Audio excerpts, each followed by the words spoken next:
Electron affinity से संबंधित order और इंपॉर्टेंट बातें जो एग्जाम में सीधे आएंगी यहाँ से, ठीक है। Maximum EA in periodic table वो होती है क्लोरीन की। दो आपको इलेक्ट्रॉन एफिनिटी के ऑर्डर याद रखना है, एक तो ऑक्सीजन फैमिली और दूसरा हेलोजन्स का। ऑक्सीजन का क्या है, सल्फर की सबसे ज्यादा, सेलेनियम की उससे कम, फिर टेलोरियम की, फिर पोलियम की, और फिर सबसे कम होती है ऑक्सीजन की। ये ऑर्डर्स बहुत इंपॉर्टेंट आएगा, तो इन सीपीएस पॉइंट्स में से आएगा क्वेश्चन, ठीक है।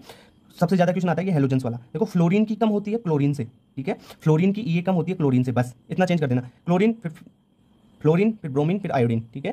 क्लियर बात, ये ऑर्डर याद रह जाएंगे दोनों, जहां से क्वेश्चन आएगा। दूसरा रिलेशन पढ़ते हैं अपन, इलेक्ट्रॉन एफिनिटी और आयनाइजेशन एनर्जी। इलेक्ट्रॉन एफिनिटी क्या होती है, इलेक्ट्रॉन को गेन करना, और आयनाइजेशन एनर्जी होती है इलेक्ट्रॉन को बाहर निकालना। तो कोई एक्स एटम है, आइसोलेटेड गैसियस एटम है एक्स, इसमें इलेक्ट्रॉन जोड़ा तो ये क्या हुआ, इसकी इलेक्ट्रॉन एफिनिटी। अगर इसमें से कोई इलेक्ट्रॉन निकाल दें तो वो आयनाइजेशन एनर्जी, जैसे एक्स माइनस गैसियस एटम है, ठीक है, आइसोलेटेड, इसमें से एक इलेक्ट्रॉन निकाल दिया, एक्स माइनस है ना, तो ये एक्स में कन्वर्ट हो जाएगा, इलेक्ट्रॉन निकालेंगे, तो ये होती है आयनाइजेशन एनर्जी। अब अपन क्या बोल सकते हैं भाई, इस एटम के लिए देखो, एक्स एटम के लिए जो ईए है, एक्स एटम के लिए जो ईए है वही एक्स माइनस एटम के लिए आयनाइजेशन एनर्जी है, यानी ईए ऑफ एक्स बराबर ionisation energy of X minus.